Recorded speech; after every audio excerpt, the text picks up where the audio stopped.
Hey everybody, it is that time of week which we call Factsman Friday, and we are going to be looking at some football over the weekend. I am doing a non-live show today because I'm going to be out of town for the weekend. Got some things to do. Daughter's birthday, just shit that I have to get done. So I won't be able to see all these great comments, and but feel free to do the comments once you watch it, and we'll discuss that on our Monday show. So what we want to do, it's not going to be a long show today. I'm going to get to the nuts and bolts of it. So some of you are going to be like, oh, that sucks. And some of you are going to be like, thank God I don't have to hear this fucking bullshit for an hour. Um, so what we're going to do is we're going to talk about some best bets. We're going to talk about our upset special. We're going to talk about teasers. But I want to start you off with a story. Um, got to start out with a story, right? Um, Years ago, you know how I always talk about what moves lines and things like that.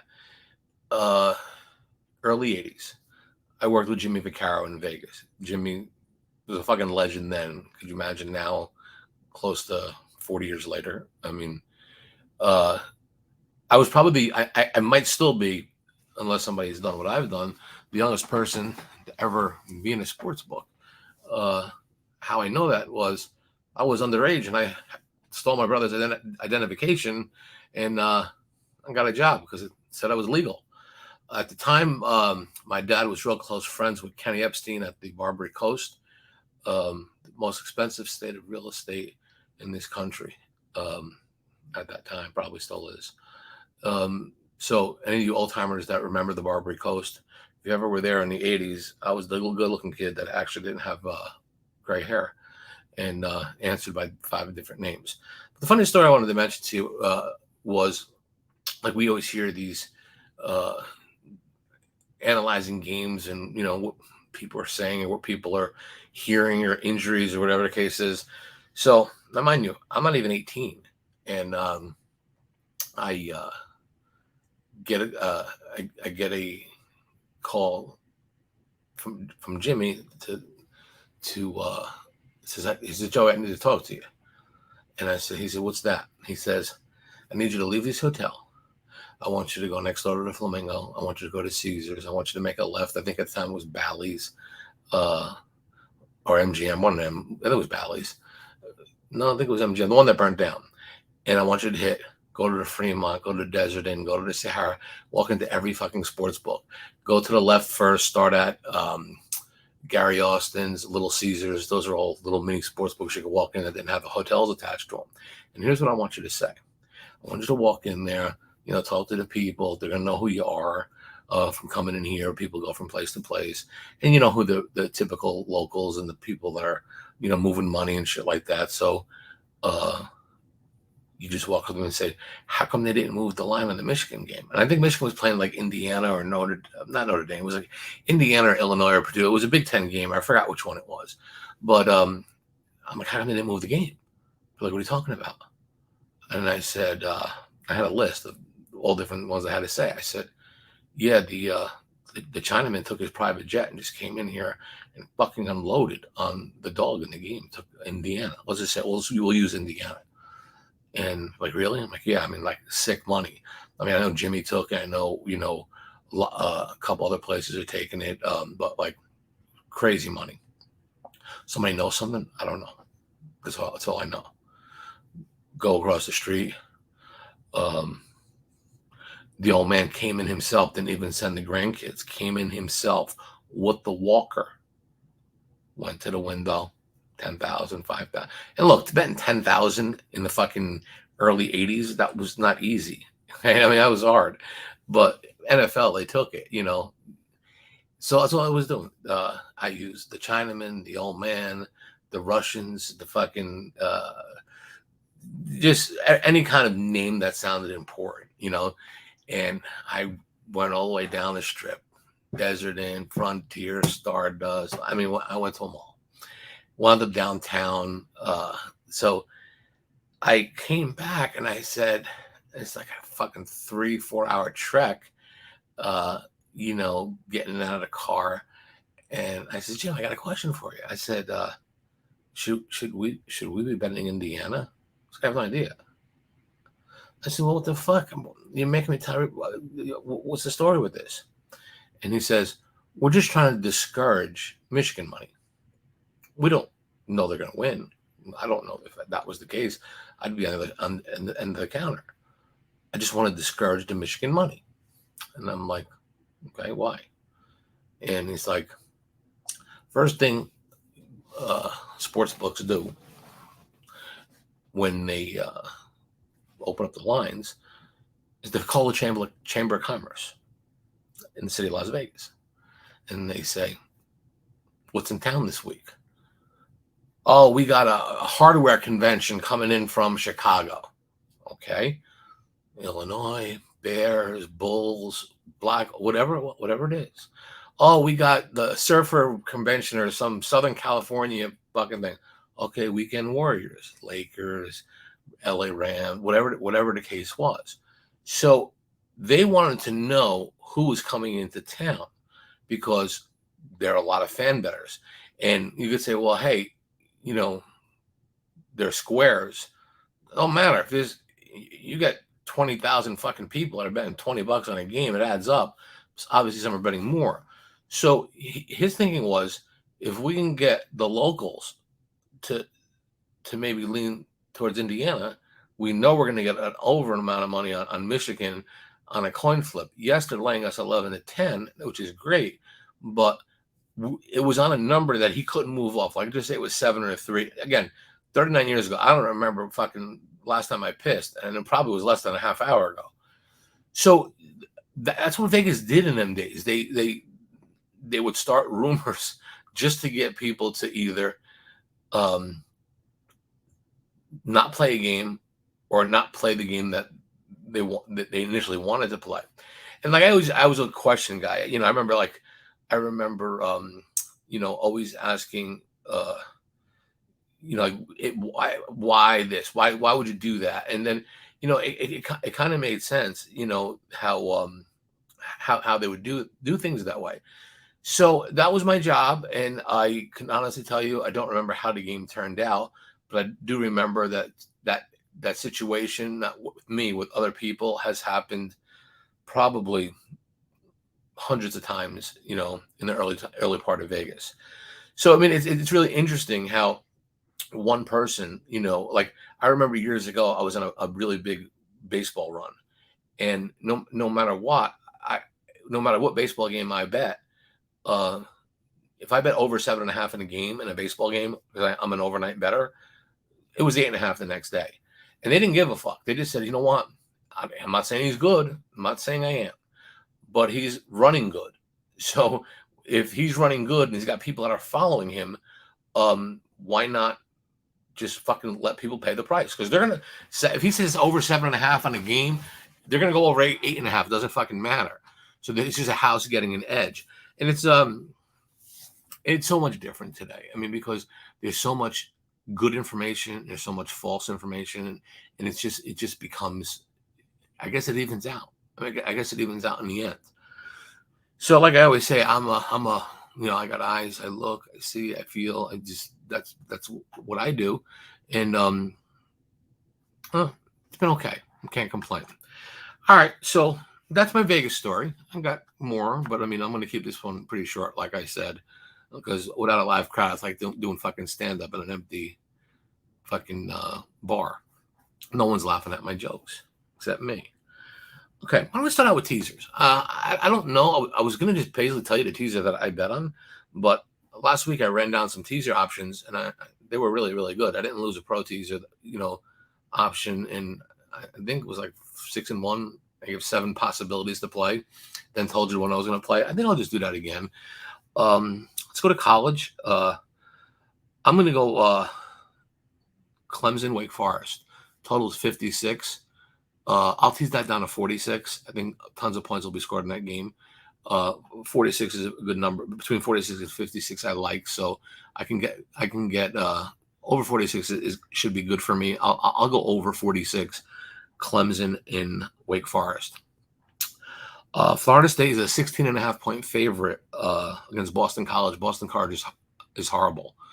I could bet Boston. I could bet Florida State -6.5 just to win by a touchdown, as opposed to having them to win by 17, which is another 2 scores. Florida State's the better team. I know they had some injuries, but the kid that's been stepping up, he's done a hell of a job. I like Florida State with a couple extra days rest as well. So I'm going to go with Florida State -6.5 with the teaser. Third teaser, a key number again. BYU's -22 against Wyoming. Wyoming with an upset special, pulled an upset special last week, but they was at home. Now they're going to play BYU. They'll probably be where they're supposed to be, getting blown out on the road. Thing is, 22 is kind of like 23, 24. Going to need multiple scores to win. 12 points. I need to win by 2 touchdowns or a touchdown and 2 field goals. -12. 12 is a real good number for me to lay with BYU at home. Probably be a little pissed off for being embarrassed on national television. And I think they'll be fine. They're not going against the speed of Oregon this weekend. So that's another one. Here's one I'm betting on principle because of what I saw. UCLA is -22, the same number. So it would be logical I would take UCLA instead of laying 22 to -12 against Colorado. Here's the thing. I'm not sold on UCLA. I mean, they're okay. They're not great. But Colorado is fucking horrible. I mean, they are bad. And it would be tough to see them, not losing by a lot of points. I just, you can't trust them. They can't score and they can't stop anybody. I think I take my chances with UCLA -12 in that spot. SMU, I think, is a 2-point underdog. At least when I bet them. I don't know what they are now. Let me see. Let me just do a quick check here. SMU. The line moved because I heard it was going to move. Let me see if SMU moved. Well, you can't do nothing about it anyway because I already fucking bet it. But I just want to put you on a number that's going to be UCLA's down to 21.5. But BYU is up to 23. Can't find SMU. SMU. Yeah, SMU's +2. So I'm gonna take SMU +12 against TCU again, and they're gonna have to beat me by 13 points, or I don't lose. If I took SMU +2, I could get beat by a field goal. Key numbers. I think SMU ran into some tough luck last week, and I was happy about it. But they can move the football. They can definitely move the football. Any team that is going to be able to score points, I like, especially catching double digits, in a teaser. So SMU is going to definitely be a play. Texas Tech is a 6.5-point underdog to Texas.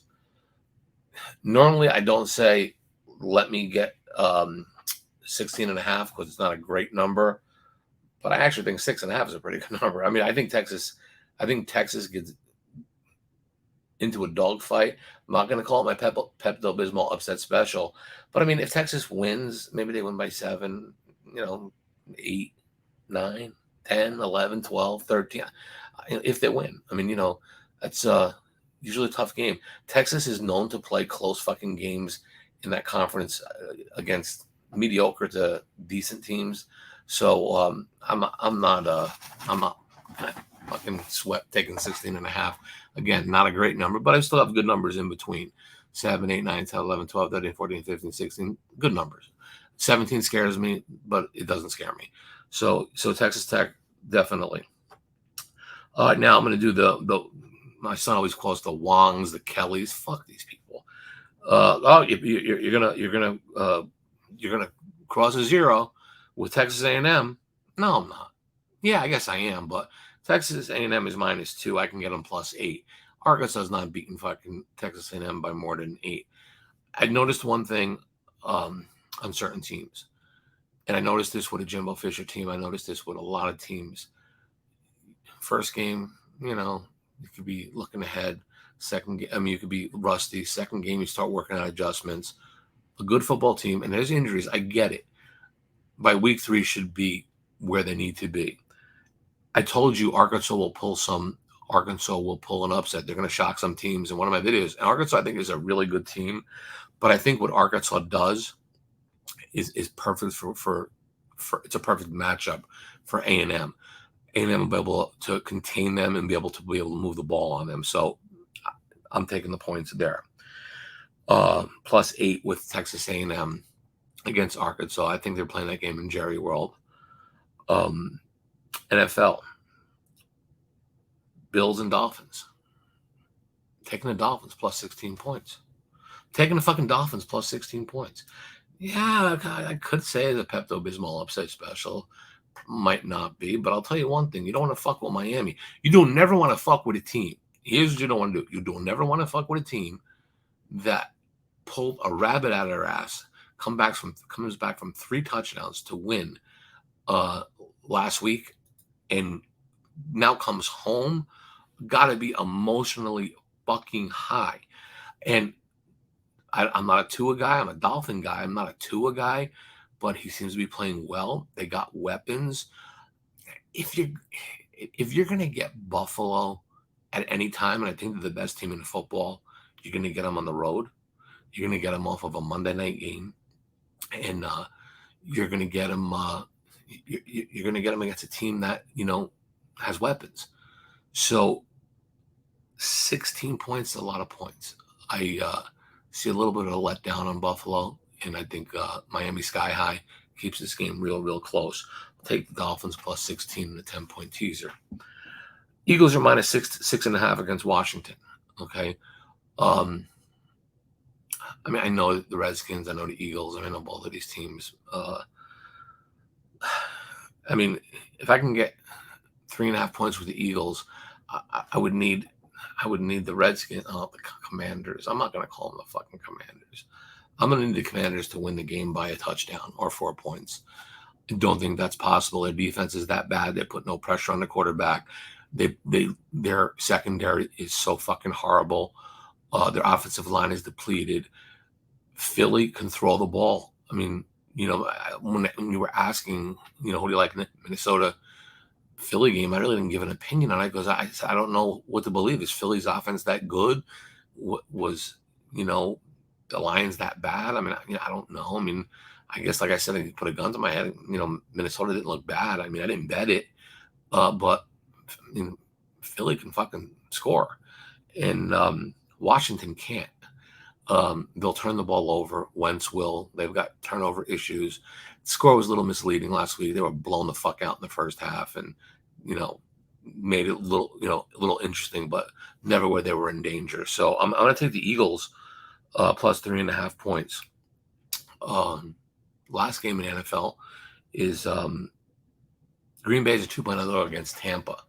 I'm a Tampa guy. What did I say? Never bet against Tom Brady. Never bet. Don't let fucking Brady take your money.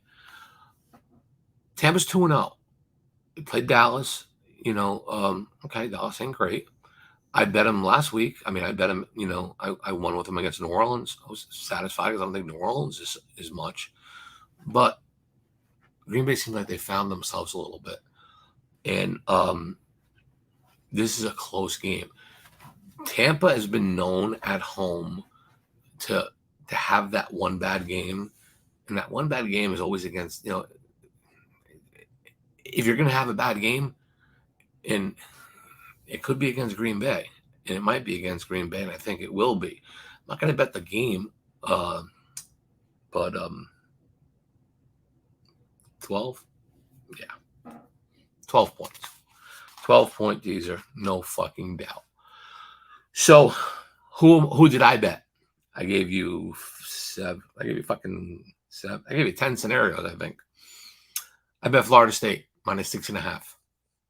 I bet BYU -12. And I bet Green Bay Packers +2 against Tampa. Those are the 3 I bet. It's one teaser. That's all I did. I'm not saying the other ones are bad. I'm just saying I threw them out there just in case our lines are different. And that's what I like to do. Because I don't want to hear somebody's like, well, fuck, I really got a bad line. I don't have 2. If I had to fill in a third one, what would I do? At least now you have something to look back on and say, oh, you know what? Yeah, that game actually favored me. So maybe I might do that. So that's my teaser play for the weekend. My best bet. Facts, you got to have a best bet. Yeah, got a best bet. What do you think? What do you think is going to be my best bet? Can't grab your hand, squeeze your balls. The Aggies from Texas A&M. Going to lay it 2, maybe 2.5, maybe 3 by the time it kicks off. But if you get on it as quick as possible, you can lay less than a field goal. They'll beat Arkansas. I think they'll beat them by 15 points. How do you like that? I think they'll beat them by 15 points or more. My best bet for the college football weekend on Saturday, the Aggies of Texas A&M laying the 2, maybe 2.5 against Arkansas. That is my best bet. Okay. See, this is going good. Notice there's no fucking son of mine in the corner fucking shaking his head saying, why are you talking about this way? This is smooth stuff. When I do this, it's fucking smooth. This kid was fucking sperm when I started doing videos. Okay. So no interference, no wide show blade, microphone's working. We're doing good. But now it's time for the Pepto Bismol upset special. And this is really, really good because this is not a long video. It's 21 minutes, fucking piece of cake. And, it's a travel day for me, so I got no choice. You're not going to like this one, but you got to trust me. Hey, facts, Baltimore lost the game last week. They're going to be mad as fuck. Yeah. Sometimes you can get mad. Oh, but, they're out for revenge. They ain't going to lose 2 in a row. What are the odds of them losing 2 in a row? Like the same odds as them losing 3 in a row. To get fucked like Baltimore did, and they wasn't getting fucked. They fucked themselves. Then travel to New England. Here's what I know. My eyes and my memory, which is sometimes really good. Bill Belichick is not the same coach. Doesn't have the same record without Tom Brady and some of his assistants, but he's very, very smart. What is Bill Belichick known for? He never lets the one guy beat him that beats everybody else. The Lamar Jackson guy is 90-something% of that whole offense. Other than that, that's not a great football team. They got a nice tight end with Andrews. Their running game is, whatever. I mean, their defense is fucking shaky. They've got a hole. I mean, this is the Ravens. Play action fake. Somebody's open. Long pass. Drop back. Guy takes off. He runs for 50, 60 yards. They'll put a spy on him like they always do. And sure he'll have his gains, but he won't beat him. Belichick won't let him beat him. If I lose this game, it's because some motherfucker from Alcorn State or from Cal Poly Pomona stepped up and did something that I did not expect or we didn't expect. But New England at home, getting points against a team that's one-dimensional, and Bill Belichick as the head coach, they could play that game on fucking Mars for all I care. 3 points is fine. You want to take 3 points? Not a bad thing to do. Or you can squeeze your nuts and take plus 136 or whatever it is. They'll beat them outright. Baltimore will be 1-2. Yeah, 1-2 because they're 1-1. That's the upset. New England, the Pats, stand pat. Bet the Pats. So again, I'm at 23 minutes, short, but I promise you we'll kick up Monday. Do me a favor, do a vote, and I don't care which way you guys go. Do we bring JJ on with me on Monday? Because he seems like a fucking harness to me. Not a harness. Like, I think the show does well with him. Like he does. He's okay, but it seems like I irritate him, or like I don't know. I mean, I guess it's fun doing the show with your son, but I mean, I really don't need him, right? I'm like, I don't need him. I told you, he was fucking in his sandbox playing with fucking Barbie dolls when I first started this shit. Fuck do I need him here? Wondering if I'm late or if my mic's working. My mic's working fine. He comes in, he's like, Mr. fucking computer guy, do this, don't say that. Why do you gotta make fun of homosexuals? Why do you gotta talk about your prick? I mean, come on. It's a fucking free world. And like I told them, they're not here to see you. Come on. Let's call a spade a spade. You know what I mean? Anyway, guys, I'm going to close it. Best bet, A&M, the Aggies on Saturday. Got that down. You got teaser options. The teaser you should be making is Florida State, laying 6.5, BYU, laying 12, Green Bay Packers taking 12. That's your best teaser, no question in my mind. In our Pepto-Bismol upset special, New England Patriots on Sunday, win the game on the field. I'm not worried about it at all. Again, I don't know the thumbs up thing. I don't know about the member stuff. I know, again, you can get all the games that I had, and I haven't really. I've been doing well, but I don't like fucking horn picks out. Like horn people to pay like 20 or 50 or $60 a month, whatever it is. I don't really get involved in it, but it's if you want more of what you're getting, you want to take a shot, fine. It's not going to be just me. Like I said, the other guys are on there too. They all do a good job. So if something you want to do, click on the member section and run pure bets and, fucking sign up, right? It's like fucking $2 a day, right? Just go a day without buying fucking like a Hershey bar. I should talk. More fucking chins than a Chinese phone book. But I did shave. Got the eyebrows tweezed, ear hairs done. So I'm ready to go. All right, guys, really appreciate everything. We'll be back Monday. We'll be back on Monday, and we'll probably keep it a little longer if my son don't fucking have a restraining order on me about how long I do it. But be safe, profitable weekend. Don't get fucking goofy. No chasing. If you have a bad day, lick your wounds. If you have a bad weekend, lick your wounds. Sun's going to come up the next day. Factsman saying to everybody, have a great weekend. Good luck. And as always, go fuck yourself. Ending the broadcast.